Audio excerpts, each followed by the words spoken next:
njagala nkulabe gwe njagala naye nsubira naye ng'essimu yange nze nga nzikiriza kati kugana mpe essimu nedda bantu nedda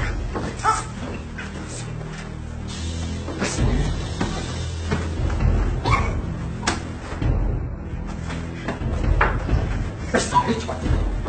yange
Mukama yabasibwe kubanga bulinya lya Katonda Mukama yatendereza era yateekawo amateeka mu linnya lya Yesu tebakolanga bwenzi era nga muve ku bwenzi mu linnya lya Yesu.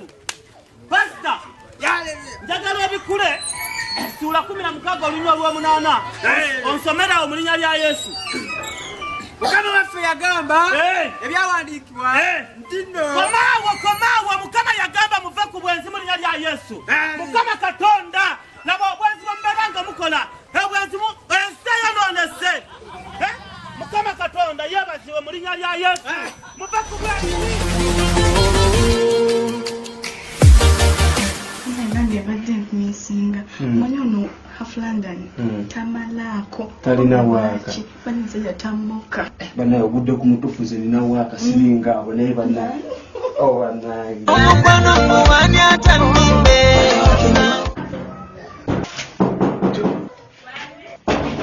Wanji tunga kugulawo kikutwalira ebbanga ddene okugulawo leka mama oli okay obadde webase totera kwebaka misana bagambye ngenda kira yenca kumaca obadde ofumye emmere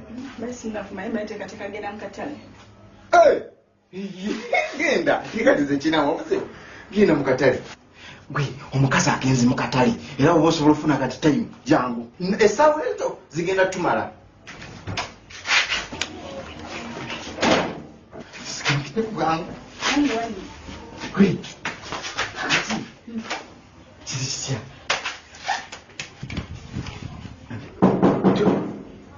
ate abasibye omwami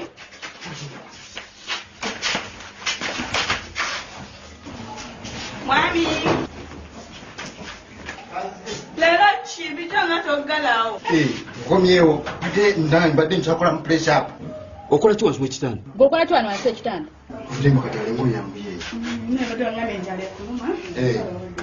wekitokola wano kitokola wano wekitokola wano omanyi wano wooli ng'omanyi wano wooli kiki mese ogenda kunnyonnyola mpulira buwulizi babbi ogenda kungwako leero kikazi olimu nangamanyiro kani mukazi olikyokukube nuko tusonsokula siri musanyufu yadde n'akamu kiki obwenzi bw'oyitiriddeko mukyala wange ono omukyala agenda bulijjo bamuŋŋamba nga nze simanyi nga njagala malemu ekwatira nze kennyini nabadde ndi ku mulimu okimanyi bulungi omwana ono gwe wamunkwasa nga taata we amaze okufa n'osikira taata we we kyova olaba nzize gy'oli tata Saamu nze kimpitiriddeko bankubidde essimu ngaddidde omusajja amutadde mu nnyumba eyange naleta omusajja mu nnyumba musajja kinno kana akaboda kajjumba akavugira wali wansi ku kyalo nswaluse sikyalina yadde ekitiibwa sikyalina yadde nayendera mu nnyumba sirina na bwe nnyimirire kati jangu pitako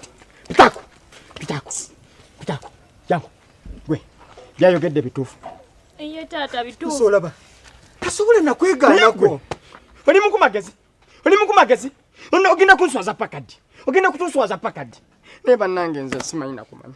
Olabo bwe tuswala. Bannango simanyi nakumanya. Abakazi baswaza. Simanyi na kyenize ku kyalo kuno kati. Nebuuzo oba amagezi galagawa.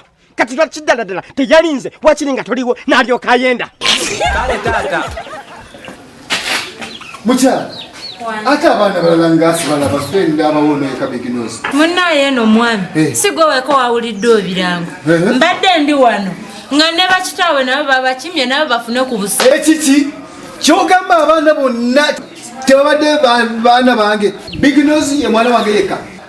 Neta taata nange mama ngambye netegeke tata wange ajja kunona. Ekiki towakana.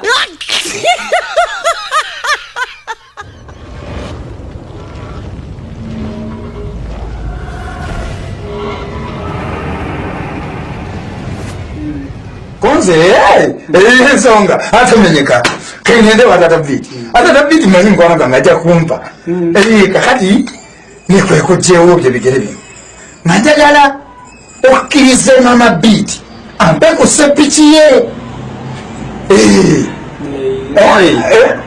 kale nga boze genda akuwe genda akuwe otobola banja kubeera n'emirirano egiringamu Mabiti wanji anabimpa agamye nkwe tata biti anabimpa kamubuze tata bifi wanji mama biti hivyo gambye muwe muwe amulida agambimpa umusajja musiru anzali mugezi mpa jangu nkuwe